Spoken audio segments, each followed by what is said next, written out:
Are you listening? Damn.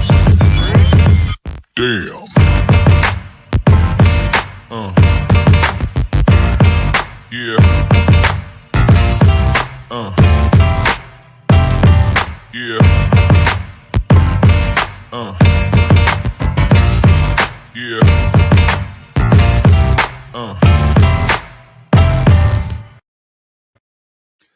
All right, what's up? What's up, everybody, man? We back with another great episode of Coach Me Coach Podcast. We got a special guest in the building. Dom is actually off today, got to take care of some things, and that's okay. So I think I got a very special guest to fill in for his spot. He'd truly be missed, but I mean, he'll be back in 7 days. No big deal. It is what it is. Here we go. Let's talk about this today.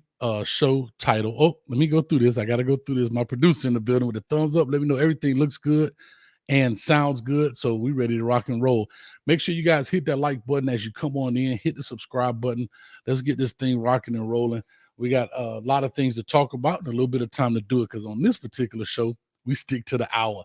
So with all that being said, we're talking about the Florida Gators today. And as I say on this podcast, we talk about all things football, high school, college, pros, NIL, transfer portal, recruiting, whatever the case may be. So today we're talking about Coach Bill Napier, the new head coach of the Florida Gators, and the Florida Gators. Will they get themselves back on top? Is Coach Bill Napier the guy to get that thing done? And we'll find out. But without further ado, let me bring in our guest for today, Mr. David Soderquist from Gettin Swammped Podcast. What's going on, man? How you doing today? What's up, man? It's been a while. It's a while since we collaborated together once again. It is, man. You invited me on to a podcast you were doing maybe a little over a year ago at that time, was the Chomp Talk at that time, man. And you now have your own podcast going on with Gettin Swammped. Talk to the people a little bit, just who you are and how that whole thing went before we get this thing rocking and rolling. Yeah, so I started Gettin Swammped about 3 years ago, and actually I was about, 10 episodes in, and I was noticed by Brian Fox over there at Chomp Talk, and he said, how would you like to help us start this podcast? So I went over to Chomp Talk, and about a year and a half later, I kind of just wanted to venture off, kind of do my own thing a little bit. So I recreated Gettin Swammped again, and through 13 episodes, it's been quite a blast, man. I've gotten to interview so many players, got to know so many other coaches and experts around that are really great at their crafts. And, I've just been having a blast, man. Just doing this on my own and kind of just, no rules when you have your own podcast, right? Hey, man, when you're your own boss, in the words of Rick Ross, boss. When you're your own boss, man, you do what you do. If you want to get out of bed that day, just know if your feet don't hit the floor, you don't make any money out of it, man. So right. It's all on you, man. It's all on you. Big shout out to Eddie Sewell, one of the big Florida Gator fans in the building. He said, what's up, coach? He always comes through and support as well, man. So, all right, we got Coke Dog. What's up? Hey, I appreciate your comment, Coke Dog, on that video, man. I've been working on my editing, man, trying to make better content for the viewers. All right, Demetrius Abrams in the building said, what's up, Cohays? You doing all right? I'm doing great. All right. Miss Wilcox scared Dom away. No, she didn't. All right, there we go, Eddie, with the Go Gators. And last but not least, before we get into this thing, look at this. Fred Langston, I want to put this up here. I don't care about the Gators, but my God, I can't stand their fans worse than FSU. I love it. Now, we're going to have a lot of Kane fans here. Everybody knows I'm a Kane fan. I put that up there. And like I say, it's all in fun. It's all fun and love and war. And we're going to have fun with this deal, man. There go Miss Wilcox. That's no means no. He's I love it. All right. So let's get this thing rocking, man. Last year, at the end of last year, didn't fare pretty well for the Gators. Ended up being 6-7 in the SEC with Coach Dan Mullen. We were kind of talking prior to coming on live, and I was saying, man, I thought Dan Mullen was doing pretty well, and then all of a sudden it just took a dive. What are your thoughts or your perspective of why did that happen? How did that happen? What happened with Dan Mullen and his tenure? Well, it was kind of weird when it all started. So in 2018, he came in with a strong approach saying, you're going to hold on to the rope. We're going to do things the right way. Obviously, when he first started the season, last season with Jim McElwain didn't turn out to be that well. The offense sputtered a lot. We were only averaging about 20 points per game, if that. In comes Dan Mullen, improves the offense to 30 points per game. And he really did a fantastic job with the talent that he had. And from a Florida Gator standpoint, you saw it. You were like, oh my God, he has this great big season. He goes to the Chick-fil-A Bowl. They beat Michigan and they blow out fashion, by the way. And you're thinking, okay, cool. Now recruiting is going to step up. So you get into that first recruiting class. It's about ranked ninth in the nation, eighth or ninth. You get that first bump class after he's been head coach for a year. And you're starting to see hope, but then you're starting to see where kids were, you get Chris Steele into the class and something happens in his dorm room with another player. He transfers back over to USC. You had an instance with a player that some off the field issues happened with Jalen Jones and he was kicked off the team, goes over to Jacksonville State. And you had a lot of kids that were committed, signed, but they didn't qualify. Their grades weren't that well. So really in all attributes of that recruiting class, you didn't really have a number 9 class. You probably had like a number 14, 15. But I mean, he did hit well in the transfer portal. I would say he was an elite recruiter in the transfer portal. You pick up people like DeMarcus Bowman, Lorenzo Lingard. You guys know about him being a Miami guy. Yes. Yes. Justin Shorter, the number 1 athlete in the 2018 class. It is looking all good in the transfer portal. But the recruiting is what really doomed Dan Mullen. You roll into 2019, you still have a pretty good season. We were introduced to Kyle Trask that season, and Kyle Trask was one heck of a pocket passing quarterback. And he commanded that offense a lot better than what Felipe Franks did. Unfortunately, Felipe Franks went down with an injury at Kentucky, and Trask had to step in for him.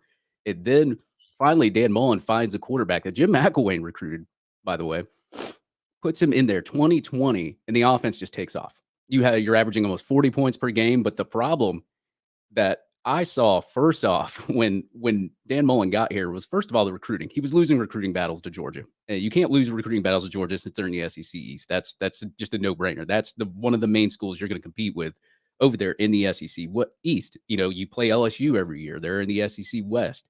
You play Florida State every year, which obviously they fell off quite a bit, but you still play those guys. Those are your rivals.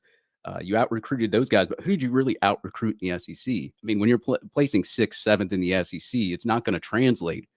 Dan Mullen kind of had an egotistical part about himself and his personality where he thought maybe he could take the lesser recruiting classes and then make them great, which obviously, yes, offensively you did, Kyle Trask. But the only problem was he did not know how to fire an assistant if they were doing bad. Like he brought his friends in there. Todd Grantham, we all know about him. If you statistically look at what Todd Grantham's done at every team he's been at, their defenses have gotten worse gradually through the years.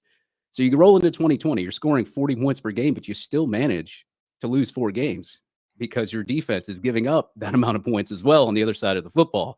So all the Florida Gator fans thought Todd Grantham's going to be gone after this year.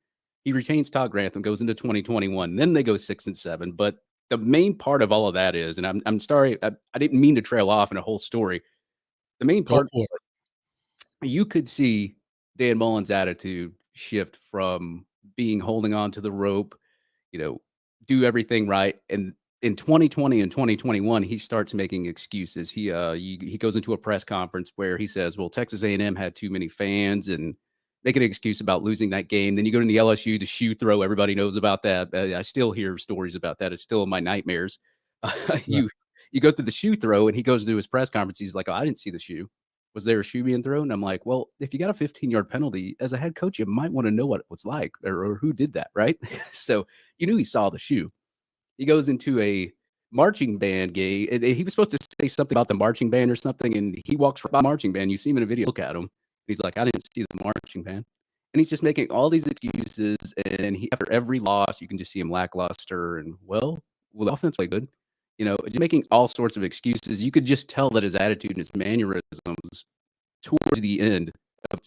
You go to the Missouri game, a game that you should have won, could have won, didn't win that one, didn't pull it off. And that ultimately kind of doomed Dan Mullen after that Missouri game. And you heard Scott Strickland, the AD, come out and said he sat down, he thought about it.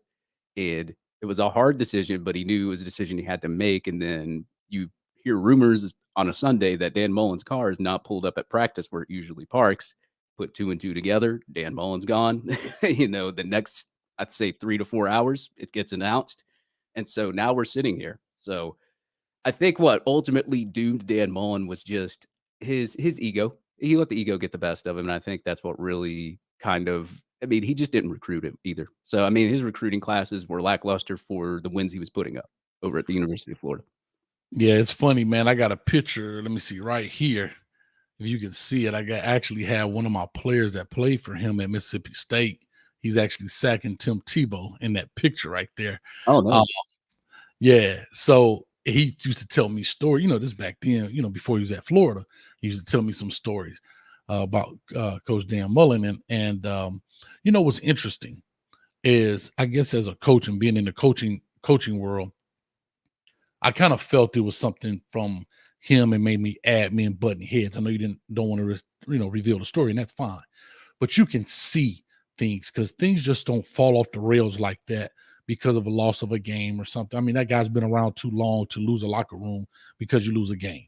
You've been around too long locker room because somebody throws a shoe, so he knows how to get guys back. But once that thing begins to crumble, it's like an avalanche. It starts slow. And when it gets to that point, it's just boom, there's nothing you can do about it. And he knew the writing was on the wall. And I believe he just kind of checked out in that sense. So let's move on now. So the coaching search goes into play. And Bill Napier's name has come up. A lot of names came up at that time. You had the Lane Kiffins and this, that, and other. But then Bill Napier comes up. He was at Louisiana, ends up winning the Sun Belt Championship, if I'm not mistaken. Oh, Conference USA. Sun Belt? Yeah, Sun Belt. Sun Belt. So he wins the Sun Belt Championship, hot off the press, ready to rock and roll. He gets hired there. When Bill Napier comes in, and I know he hasn't played a game yet, what was his message to the fans, to the players, to the community? What was he going to bring to Gator Nation? Well, basically, in his press conference, if you want to just not break it down, he basically said, look, there's, he's bringing trust. He brought a lot of structure already to this program that was missing for at least 8 years. But he came in and he said, this is one of his main quotes that I remembered. He said, if we can't sign 25 good players at the University of Florida, I shouldn't be a head coach. So that stuck out me the most because, I mean, if you go back 7 to 8 years, our recruiting hasn't been as good as it should be. I mean, you've seen, I mean, Miami, they recruit pretty well. They recruit kids top 100. They can recruit 5 stars just about every year, no matter how bad that they are. You see that. You never saw that at Florida. Even when Florida was bad, you never saw them getting these top 50 kids, these top 100 kids. So, right. And I think Scott Strickland was looking for somebody that could be more structured, could be trustworthy, somebody that you would want to bring your kids, your parents around and your kids around to talk to and want to visit. Somebody that's going to be, very open, honest. He's not going to beat around the bush. He doesn't have an ego. He's just going to put his head down and work. And his main message primarily in that press conference was basically, he's going to be honest. He's going to be upfront. And he's done a lot more press conferences. We haven't seen this many press conferences from a head coach. He tells the fans everything that's going on. And I think that's pretty cool. He has these phases that he goes through 1, 2, 3, 4. I think there's like 6 or 7 phases. I can't even count them on my fingers sometimes, but he's more transitional with the fans. And I think that's what really sets Billy Napier apart from a lot of the head coaches that we've had in the past, because we haven't got this much of a transitional head coach coming here to the University of Florida. So it was something that Florida needed. I mean, you go through Jim McElwain, you go through Dan Mullen, and, the recruiting hasn't been that good in 8 years, probably even more than that. And, you needed somebody like this. You needed somebody that was going to put their head down. You needed somebody that was going to work. And Billy Napier was the guy that Scott Strickland was targeting. He was the perfect storm for the mess that we had at the University of Florida. No, yeah, I totally agree. I mean, he came in and he was hot on the trail for a lot of these players. And I'm going to speak about one in particular, and we're going to get into recruiting. But let's talk about him building his staff. I know one of the hottest names in college football at that time, and still is, is Corey Raymond, who's the longtime defensive back coach at LSU. I believe he played at LSU. And I actually know Corey Raymond quite well, man. He got quite a few players from me when he was at Utah State, believe it or not, man. Yeah, so we go back a little bit. So when he was back at Utah State, I think it was Gary Anderson was the head coach, if I'm not mistaken. But anyway, we were here in Orlando at the coaching conference in January. And I was like, hey, man, I got some guys that need to play, blah, blah, blah. And he looked at the fit. This was back when DVDs, it wasn't Huddle at the time. So you had DVDs, right? And I was like, hustle, man. I like, look, man, I got DBs, cornerbacks, wide receivers, running backs. If you need them, I got them. And if I ain't got them, then you can't get them. I'm pushing the kids out here. I'm peddling them. I'm getting them going. And to his credit, he said, Coach, I like 3 of these guys. We will be in Miami tomorrow. And sure, that was that Monday, rather, the conference over on that Monday. And that Tuesday, he showed up. And he offered 3 of our guys, and 3 of them end up going to Utah State, man, playing, getting degrees and everything else. And so he was a man of his word, and we formed a relationship over time. And usually at the coaching conferences, everybody kind of hangs out, chills and talks. And he did a great job. He ended up going to LSU, doing a great job there. And now Bill Napier grabs one of the hottest dudes off the press. What did you guys say when he said, hey, I'm signing on the dotted line? Hey, I'm signing on the dotted line to Gainesville, man. Talk to me, man. What were you guys thinking? I would say it was a sigh of relief. First, I was actually shocked because he had been at LSU for a long time. I mean, you're talking about putting cornerbacks, 5-star, top 100 4-star cornerbacks in the league consistently, just on a consistent basis. And now you're hiring Corey Raymond, plucking him away from LSU. I thought that would never happen. So I wasn't shocked at first, but I was also surprised. But hiring Corey Raymond really just kind of shores up what we were talking about just a second ago, is the recruiting part. I mean, this guy, you're never going to have an elite cornerback not want to come to the University of Florida or any university that Corey Raymond's at whenever he's there. That's like if you were to take Nick Saban and put him at any school. Kids are going to flock to that school because it's Nick Saban, right? So, sure. Corey Raymond proved his worth over the time. And when we got him, I mean, it just sent shockwaves through, I guess, everybody that was a Florida Gator fan. We were excited and pumped up to get Corey Raymond. And Billy Napier even talked about this at his opening press conferences. He said, well, he's going to hire good quality staff. He's not going to just hire staff just to fill holes. It's going to be a good quality staff, guys that are going to go out there and consistently recruit, consistently coach, consistently watch film. The whole package that you do as a head coach, all about it. He's hiring good quality guys to be on his staff. And when we heard Corey Raymond's name, just out of the surprised look at my face, I was just like, oh my God, I can't believe he got Corey Raymond away from LSU, because that had to be hard. I mean, Corey Raymond stayed there forever. Yeah, he did, man. And you know what? One thing about coaching, right? Like you say, it's good, and it's also good to be lucky. And the stars and moon have to align in order for you to get these things, man. And like I said, there was some turmoil there with LSU and Coach Ed Ogeron and all of that kind of stuff. And so, like I said, it was the perfect timing to pluck him away from the Tigers and get him over there in the Gainesville. So, correct me if I'm wrong, because I'm going to kind of slide into recruiting a little bit. So what happens is, Kamari Wilson, I keep bringing up this name, and because he's actually the young man who started this YouTube channel. I've told this story, and I'm going to go into, I think you know the story as well, but he was the first WRE, to watch, react, and evaluate player, that I did. And that's when he was his 10th grade film. And, at that time he had Florida and Miami and LSU, everybody. He had everybody going after him. And I have to be very honest, I was super shocked when he picked Florida. And the reason I was shocked, not because of the school, but because of the newness of the coaches, right?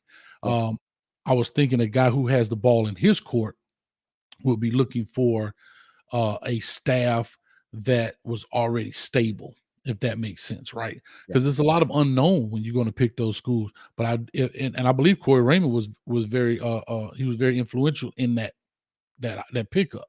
Yeah. And I think, like you said, to your point, when Corey Raymond stamps it, is approved. You know what I mean?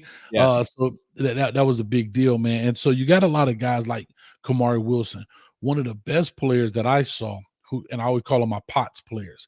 Right? I love acronyms. I'm a coach's acronym. Pop off the tape, right? He pops off the tape. Is this Kamari pops off the tape? But there's another young man, and Lord, I got it right here. Donovan McMillan out of Pennsylvania. Man, I did his film. If y'all don't get a chance to see his film, go just type in Donovan McMillan Hayes. Man, this dude is all over the place. And I know Penn State was pissed that he got out of the state. What was his deal coming to Florida over going into the Big Ten country? By being in Pennsylvania, you're pretty much a Big Ten country at that point. I don't know what I'm not the biggest recruiting expert, but I do know I remember tagging you in that photo whenever I had it, because I was like, "Yeah, I know he's gonna love this photo when I tag him in it." But, And you were in the restaurant. That's right. You were in the restaurant when you saw him. Yes, yes, yes. yeah, I actually ran into him late. It was actually kind of funny. But I to be honest, I am not the recruiting expert, and I don't know that Mhm. whole situation, but I know when Donovan McMillan did commit to the University of Florida, I watched this film and I was just like, how's this guy only a 4-star guy? That's what I was thinking too. And then when you posted that video, it further confirmed what I thought about Donovan McMillan, because I was like, well, if Coach Hayes says he's good, then he has to be good. And Like you this saw it in dude the could spring play. game, though, and we'll get into the spring game later because I know you wanna get into the spring game. But, Yeah. just an overall and there was another guy that we got with Billy Napier, Devin Moore, kept him away from Notre Dame as well. I think he Mhm. is surprisingly underrated from what he was, and he's still in the top 250, but I think he's surprisingly underrated for the type of skill set player that he is. So, you know, Yeah. I believe he's the one young man out of Naples, if I'm not mistaken. I did his film as well. Yeah, he's a tough player too. And you guys have a bunch of talent. Like, believe it or not, when you look at the roster, and I had opportunity to go to a game last year when they played Tennessee, and I'm looking at cats like Urban uh, Dex. Gervin Dexter, of course, John Marshall, Corey Collier. These guys, I know John Marshall was playing out there. I mean, I look Gervin Dexter walk past, and I'm like, and I'm not a little guy, right? And I'm like, God, oh, I mean, you guys are loaded with talent and difference makers. You know, you had Pierce, the running back. You had Naquan right out of Carroll City. Um, you know, a bunch of players. You even and Bowman. I don't think he really even touched the field. He got a couple carries, but I think he had some things going on with family and a lot of lot of stuff going on. But you guys had a lot of talent.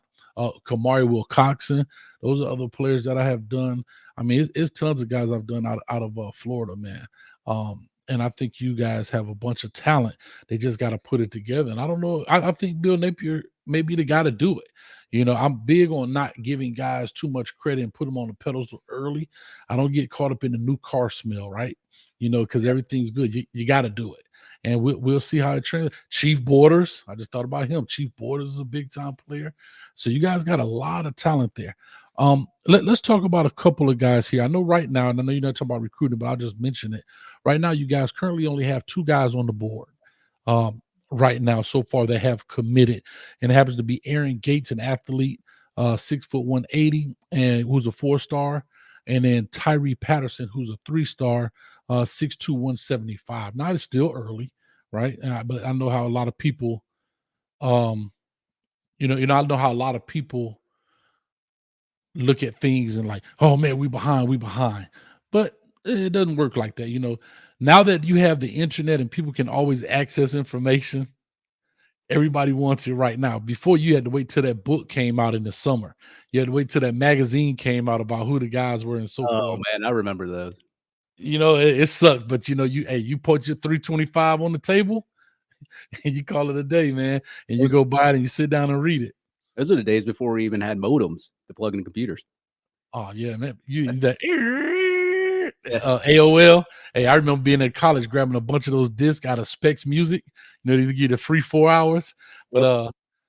uh anyway, uh so those guys, man, are good. Let's go into this piece. Well, I'm gonna kind of skip through the recruiting because, like I said, it's not a lot there right now. I know it's a lot of people. I just dropped a film today in the top linebacker coming out of Orlando, Florida. I think he's number 2 in the nation. Malik Bryant. I know he's dropped his top 5, and you guys are in that top 5. So it'll be interesting. I heard he's a real homebody. Florida Gators are the closest out of the top 5 to Orlando. But Miami's not only 3.5 hours away, so maybe that's still close enough. But it's interesting. He has USC on there, and he has UCF. So I did say Florida was closest, but I'm talking about Power 5. But he has UCF on there too, huh? That's interesting. Yeah, it's pretty interesting. I don't even want to think about the game we had last, but I want to think about the 2024 game that we're going to have in 2024 against them. But yeah, UCF's, ever since Gus Malzahn's taken over, he's been able to bring in a couple. I've seen recruiting kind of on the uptick with him. He's hit the transfer portal really well as well. I mean, he got one of our guys, one of our tight ends that we're actually thin at right now. in Komori Gamble, one of those tight ends out there. And Komori Gamble, I will say this, he came on really well late last Mhm. year. And he had to sit behind Kyle Pitts. What every tight end's going to sit behind Kyle Pitts. You can't blame him there. But he plays the next year. He comes on late, and then he decides when Billy Napier comes to the staff, he wants to transfer to UCF. So Gus Malzahn's been working that transfer portal pretty well, and he's been getting some high school kids over there. So it should, hopefully, if recruiting goes well for Florida, UCF should be a good game in 2024. No, it should be. Like I say, I'm a guy who likes football. I like to see, and I love to see the players, right? Like Yeah. a lot of people, when you coaching, like I said, I'm a Canes fan. I got a little Cane corner right here, but I Yeah. like to showcase all these guys, man, because that's what it's all about for me in this sense. But you brought up this thing about the transfer portal, and you talked about the tight ends. And Coach Napier had a very interesting take, and I think it was very strategic the way he put out there in that press conference about tight ends. I don't know if you remember that. If you can elaborate on that piece a little bit for me, how he structured his answer or his statement in that press conference about tight ends. Remember, he said the tight end guy, I believe one of the tight ends just got hurt in the spring game.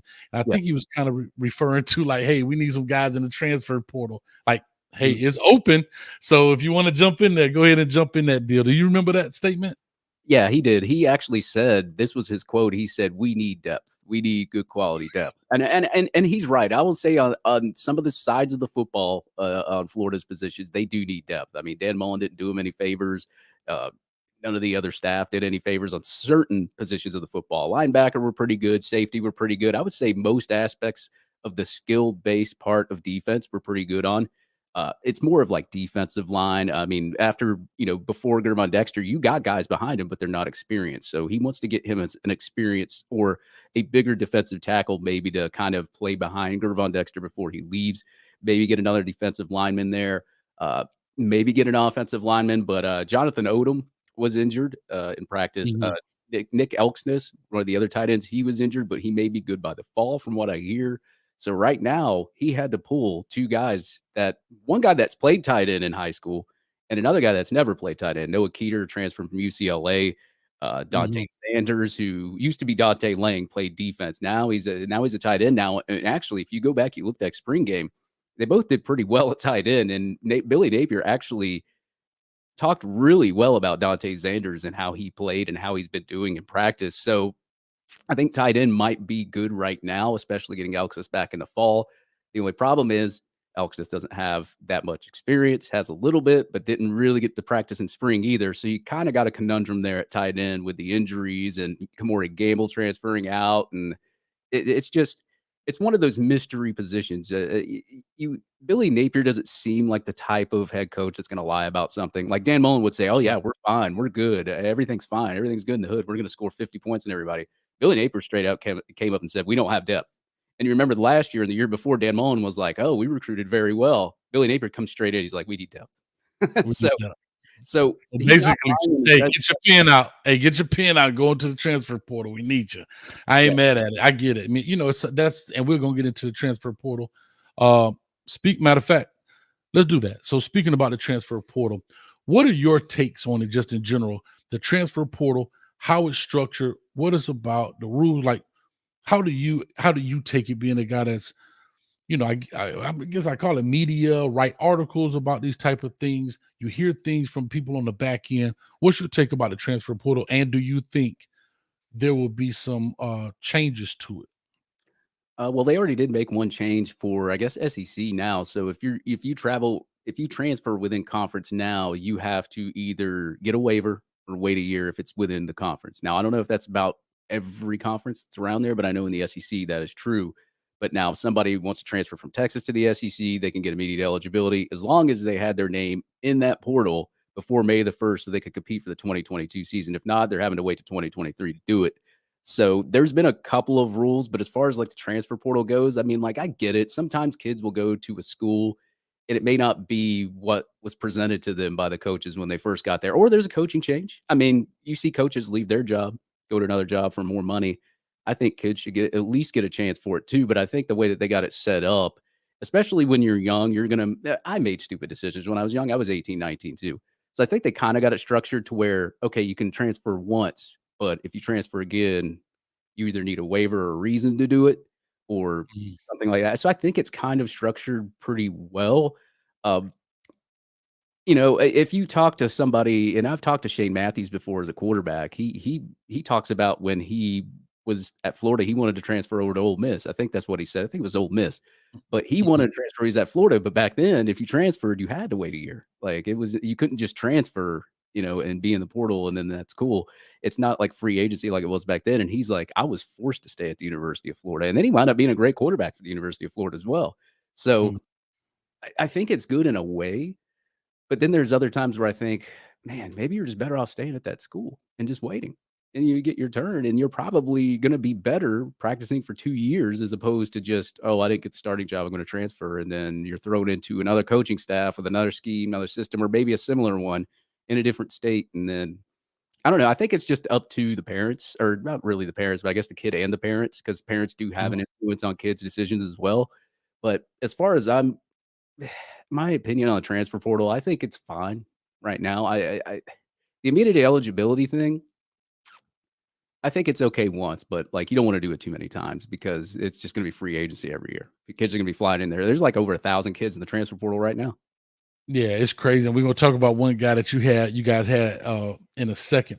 But here's my take on the transfer portal. I talked about it before on other shows. Is I agree with that, right? Coaching changes, philosophy, schematically things change.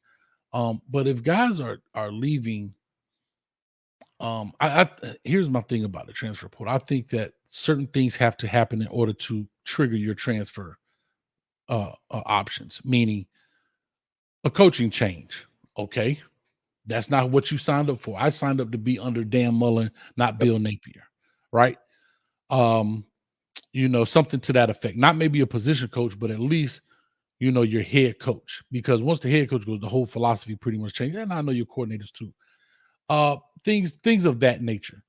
And the reason I say that because I'm still always thinking of the players. Because now I'm looking at the high school players that's falling behind. People don't know this is that trickle down effect. High school players are getting screwed, bro. Because it used to be you always had out of your 25, you may keep 2 or 3 spots for a JUCO, maybe 1 or 2 for a transfer. Now they're keeping 12, almost 50% of their stuff for transfer stuff because now it's I have to win now.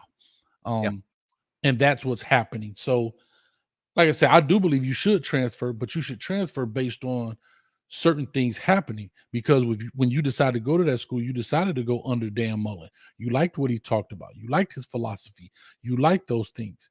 You know what I mean? And if it didn't pan out to whatever, then maybe after your 2 years there, then maybe you can go whatever the case may be. But again, that's for the bigger brain trust to figure out. But I just think it hurts the smaller guys that's coming up because these seniors are now stuck, but everything's going to trickle down. And what's happening to a lot of these players, they don't want to go to the FIUs, the Louisianas, those kind of schools because they think they're better players, which they probably are, but there's no room for you right now, Yeah. and that's the issue. So it's probably going to end up making the FCS levels better, Yeah. those schools better.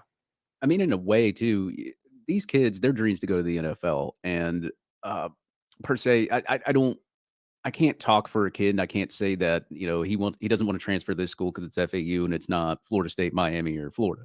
I can't say that. Mhm. But a lot of these kids do want to go to the NFL, and they just want to play. They want to get the quickest way to get to the NFL. Some of them do. Some of them want to get their education at the school, work their way up, do all that kind of stuff too. It's just it varies from player to player, but every college kid's ultimate dream is to go to the NFL, regardless. And I think when kids say we had Jacob Copeland, he transferred out to go to Maryland. It's a lower tier school. I mean, if you think about it, it's still Power 5, but it's still lower tier school.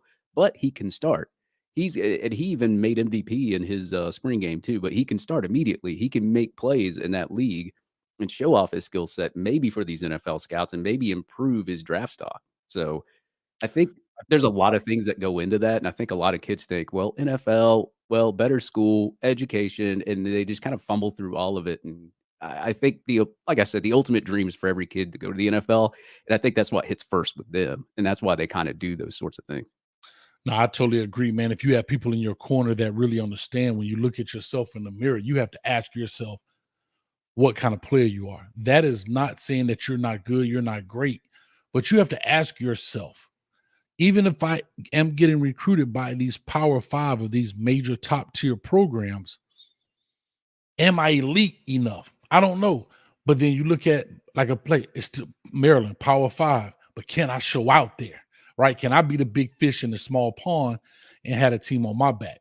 That holds, I think that holds some credibility to these NFL scouts, GMs, and so forth, that they look, man, this guy put Maryland on his back. This guy beat a big time school. He was the reason Maryland took down Penn State or Michigan or whatever the case may be, versus you're a role player at Ohio State. Yeah, because you have too much talent in front of you, and a lot of kids will wait. Here, let me piggyback off that for a second. I interviewed Lorenzo Lingard last week, and y'all know about him. He came into Miami, signed with Miami 2018. Had that, they all in the chat. They in the chat. He had that knee injury, and then comes back 2019, midway through the season, has some family issues with his dad. Wanted to transfer so he could be closer to home, closer to his dad. Comes to the University of Florida, knowing he had to sit behind Dameon Pierce, Malik Davis, Naquan Wright. He knew he had to sit behind those guys when he came here. So it wasn't really a fact of, oh, I get to play here. I get to play here. First of all, you get to recover from your knee injury. Obviously, he's dragging trucks out there, but you get time to learn the new system. And I think it was just. You just have to listen to the interview. I think I lost. I think I lost you for a second. Hold on, I'm not sure.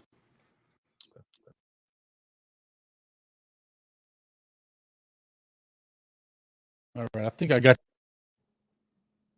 I cannot hear you. Let me see. Can you hear me? Yeah, I can hear you now. I hear an echo of my voice. Hold on. Oh, it kicked off. Hold on 1 second. Go ahead and finish your point. I'm gonna step off for 1 second. Well, go ahead. Finish your point. Okay. All right. Yeah. All I was really trying to say is, Lorenzo Lingard, he comes in, obviously knows he's got to wait behind 3 running backs, but at the same time, he's got a father that he cares about. So, we talked about it, and he basically said he knew he had to wait. So he was okay with waiting. He just wanted to be able to obviously work on his craft. I mean, it kind of sucks for him because he went through a coaching change at Miami, comes to Florida through Dan Mullen, waited on that coaching change. Now he's with Billy Napier. And really, he's always had a just head down, work hard kind of mentality. He's always been a great kid. He's never complained or anything like that. And, you have those kind of scenarios where, like you said, there's a family situation or something like that. Something like that is okay for a kid to want to transfer, and maybe a coaching change or something like that. And maybe just because you're not getting any playing time. I mean, these kids want to play. I mean, that's their ultimate dream, like I said, to go to the NFL. So I think it's good in some ways, and then some ways it can be used for evil, like NIL deals. Maybe this one kid wants to go into the portal so he can go make more money elsewhere on an NIL deal. I mean, is that really a good, viable way to transfer somewhere? You still working? Man, I don't know. The things just, I don't know. Can you hear me? Yeah, I can hear you. Yeah, we're good to go. Right. So let me, are you still getting an echo or no? No, I'm not. I'm good. Okay. I don't know, man. Every time I do the Coach Me Coach show, the headsets mess up. Every time I do the other shows, no problem at all. I have no idea, man, why these things do this. Enjoy a live video, man. No, but I'm talking about the live video. When I do the other live shows, no problem. All right, let's see if we're back on yet. It's my bad luck, man.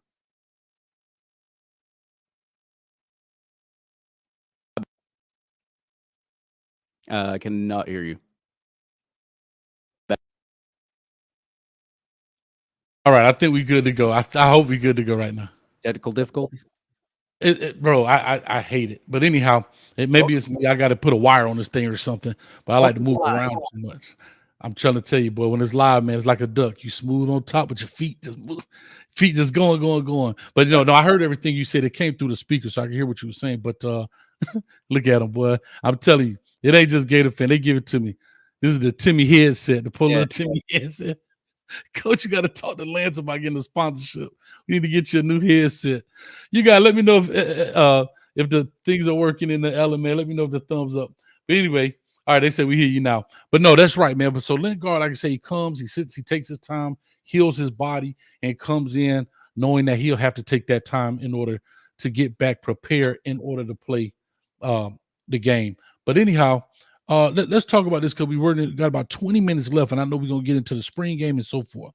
Yeah, let's go. In this transfer portal, you got Emory Jones jumps in the transfer portal. All right, we know he played there. And I don't think it just panned out for him, and everybody was, one thing about college football or just fans in period. As soon as one guy mess up, boy, they jump on his head and they're ready for the new toy. You understand what I'm saying? Especially at quarterback. So now, I'm sorry. This is why you can't read the comments and talk at the same time. Coach, I work at Walmart. I get your headset. Appreciate you, Fred. Thanks, man. But anyhow, so he's kind of messing it up a little bit, and everybody's screaming AR-15, AR-15, so that kind of leads me to the spring game. AR-15 has the hype. Anthony Richardson, for those that don't know, big old guy, big old dude, has the hype, has all these different things. How did he perform in your eyes in the spring game? He did pretty well. I guess for what he had with the tight ends being injured, you have, wide receiver right now, I can't say that we're thin. We got guys there. We got skilled players there, but there's not a lot of experience at wide receiver with Jacob Copeland transferring out. You only really have Justin Shorter there, a guy that's made plays, but he hasn't been consistent. I think the consistency part with Justin Shorter is a little bit lacking, but doesn't mean that he's not going to be any good this year.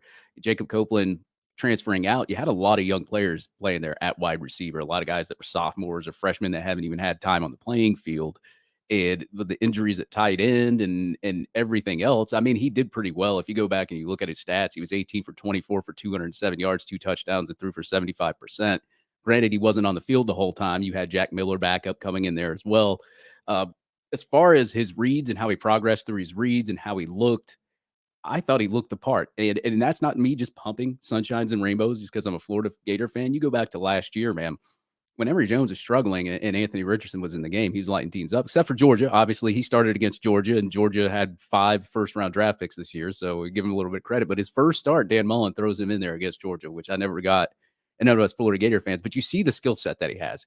You see what he can do and what kind of numbers he can put up. You go back to that LSU game when Florida was struggling to score against LSU. It was, I believe it was like 28-13. Anthony Richardson comes in for Emory Jones, just starts lighting LSU up, throwing bombs, man. And I can't even remember his stats from that game, but I remember posting him and I was like, oh my God. He was scoring literally every 30 seconds in less than a minute. Wow. He was scoring. And I could not believe it. I was just like, why hasn't this kid been playing the whole time?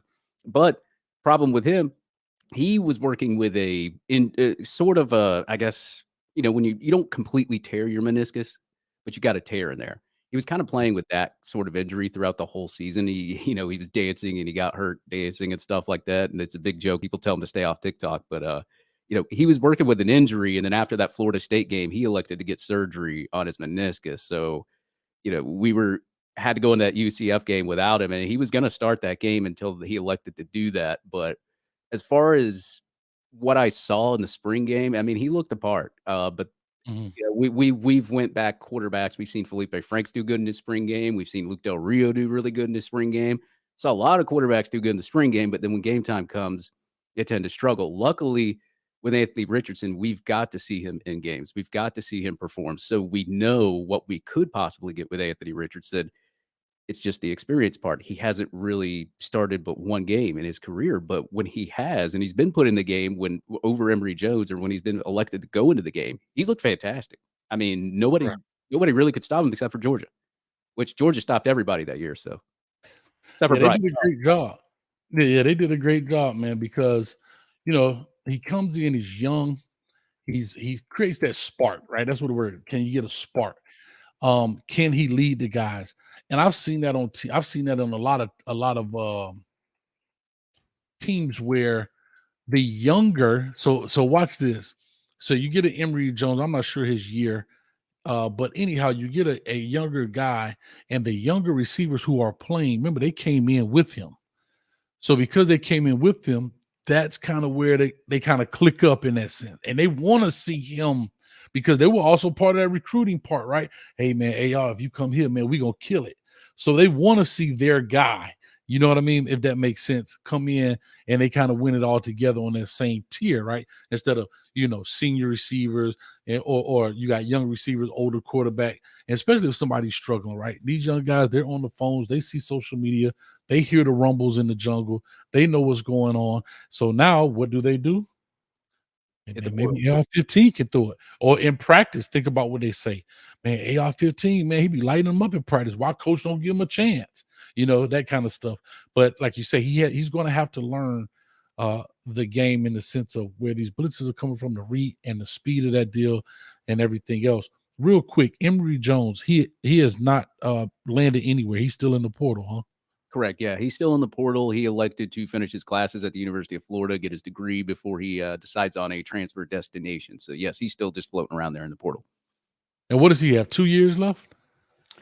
Should have 2 years. 2020 didn't count. He didn't really play that much in 2020. So he should have 3 years if I think about it, because he only played almost a full season in 2021. 2020 didn't count. He never really played that much, just made a couple of appearances in some games in 2019 and such. But he should have 3 years, but I haven't looked at the amount of games he's played in 2019. But I think he only had 4 appearances in 2019. So I think he still does have 3 years of eligibility.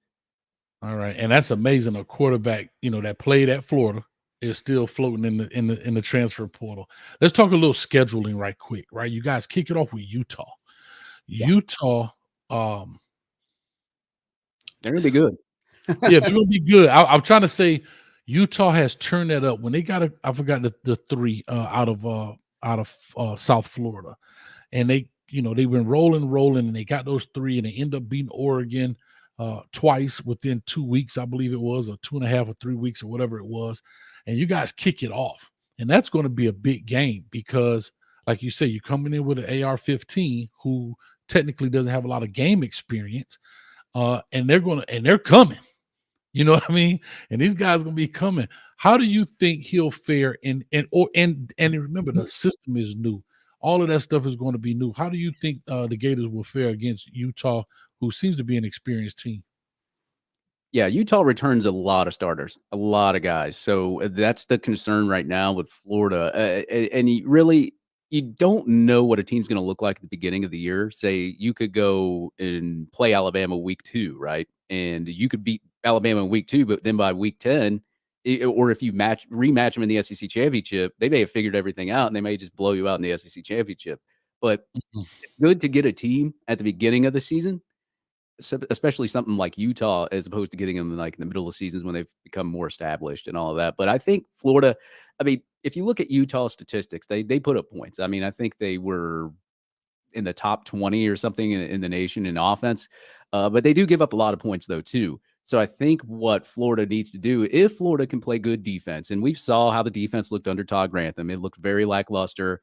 It wasn't even remotely what it should be for the quality of kids that you recruited. You recruited so many top 100 and 5-star linebackers. 2 of them transferred out, but we still have a bunch of talent at linebacker over there. You got safety now that's short up there. You got a couple of guys that are 5-star guys, some top 100 guys coming in there. Corey Collier is one of them.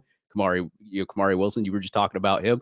And you got Jason Marsh, 5-star corners. You got all the talent in the backfield. I think that game is going to come down to line of scrimmage. Who wins the line of scrimmage in that game? Which most games do anyway. I'm not talking anything that nobody knows as a basic, football fan.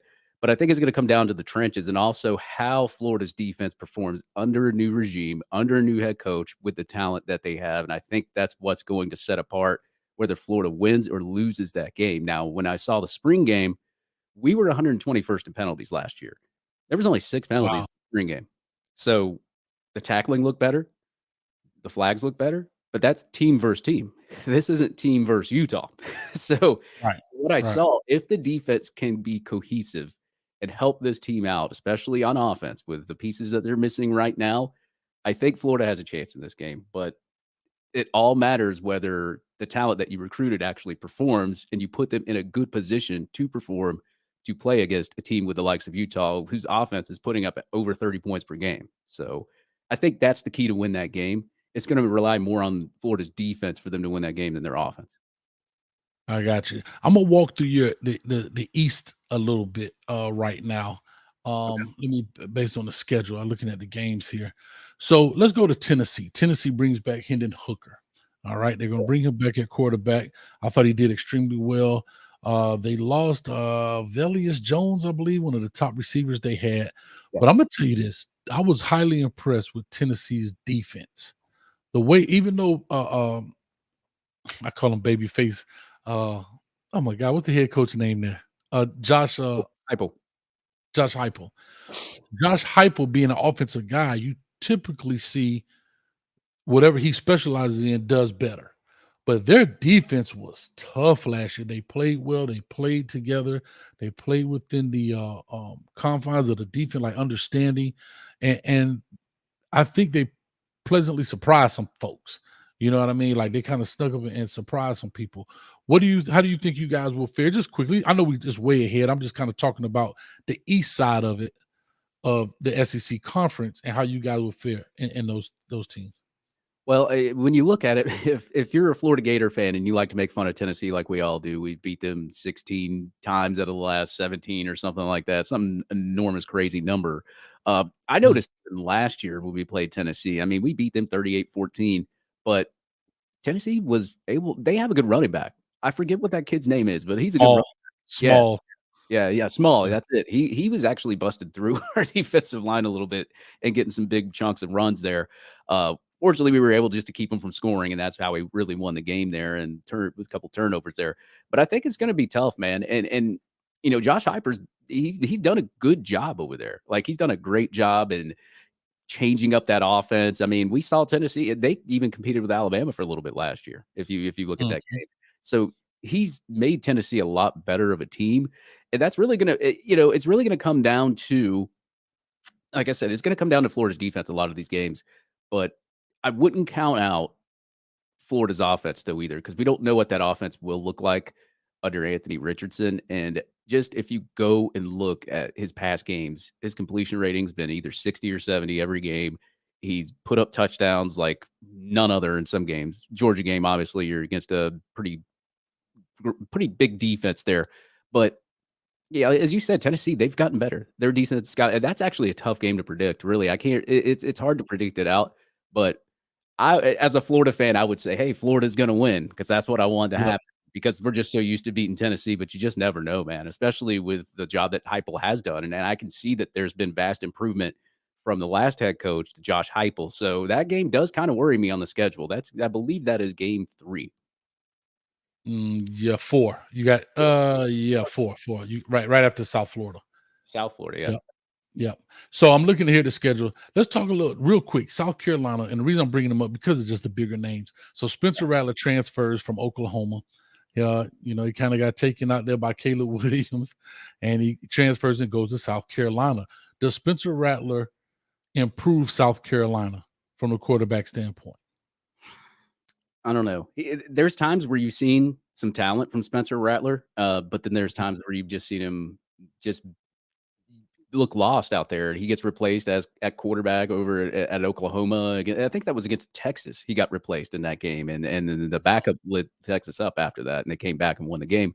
But Spencer Rattler should improve them just from a quarterback aspect. But I think a lot of fool's gold last year against South Carolina was the players.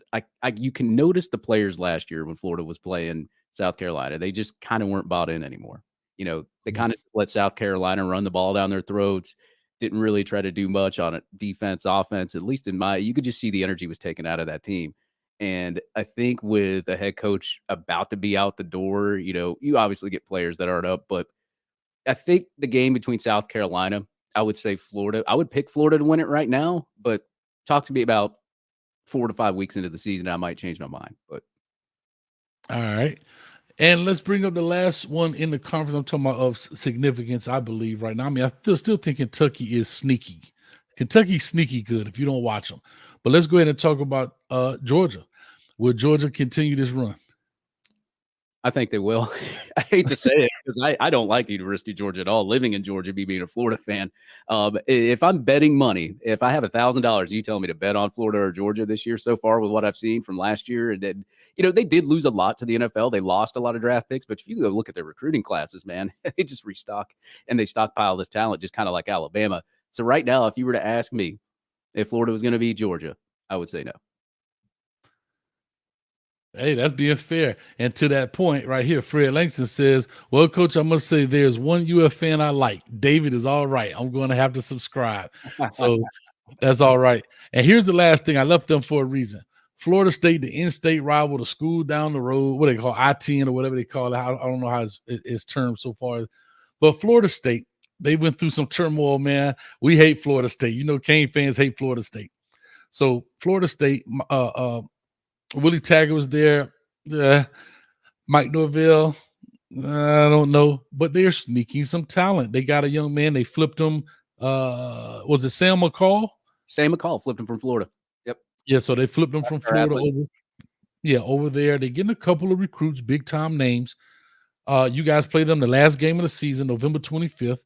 I just need a score prediction. That's it. I don't care anything else. Starting some trash. 72 to what? 3? Did you say that? I was going to go 55-10. 55-10. I love it, man. Unless they make up a way like they couldn't come like they did with Clemson. So. Oh, my God. 55-10. All right. I'm loving that, man. So, look, we're right here. Y'all might drop that on them, too. So, yeah, I think 63-7. There you go. No, I'm not going to go 7. I mean, they scored 6. They got 2 field goals, 2 50-yard field goals. See, that 10 points I was saving for garbage time, by the way. Gotcha. My trash better than they trash. I can tell you that much. All right. But so anyway, we got about 3 minutes left in this deal. And I've been looking at some stuff on here. Boy, look at these fans in here. They tough on you. But it's fun. It's fun. It's all fun and games. Hey, you know what? Miami's not the worst. It's in the state of Florida. How about that? No. Yeah, we're definitely not. Let me ask you this. The old ball coach, Steve Spurrier, has been very visible, very vocal in these past, couple of years. What is his impact? Because he wasn't really around. Maybe he was around, but not being seen.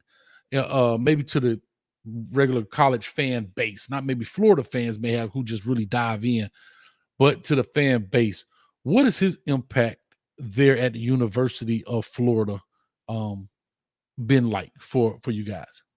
Just as the ambassador of the University of Florida? Yeah, just being around. I mean, like I say, I see him every time you hear Florida, he's in the picture in some form or fashion. You know what I mean? Like maybe doing an interview or whatever.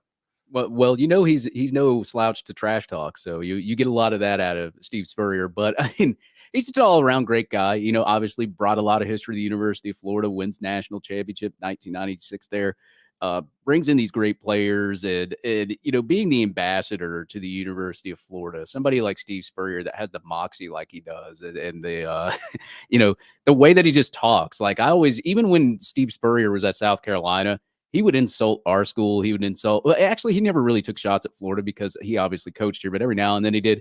But I used to love to hear him talk, man. He used to crack me up so much. And I think just, the overall personality, moxie, the legacy he brings, they got Spurrier's restaurant that was just built down there in Celebration Point in Gainesville. Just the overall, I can't even think of the word, just the overall atmosphere that he brings to a stadium, just being Steve Spurrier and being there at the University of Florida, where he coached at. I just think that's just leaps and bounds way better than any other kind of ambassador or anything that we've had there. So I wish Steve Spurrier could stay alive forever, but I love it, man. All right, well, let me do this, man. We wrap this up, David. I'm gonna say to you, thank you, man. If you guys don't follow this guy on Twitter, go follow him. I'm gonna let him plug his Twitter handle as well as the information I'm gonna put in the description as well. So if you want to go follow, check out the podcast and everything else. But I do want to say thank you, man. I reached out to you like, sure, man, let's do it, and we did it, man. So we have a lot of fun, and this has been a great show. And I just love to talk football, man. I love to hear other things from other places, man. So again, thank you very much for coming on to the Coach Me Coach podcast. And you can find this also wherever you listen to your podcast. I'm gonna upload this as well to the podcast, the actual podcast streaming services as well. So David, you could take us out with where people can find you, where they can locate you, dates, times, or whatever.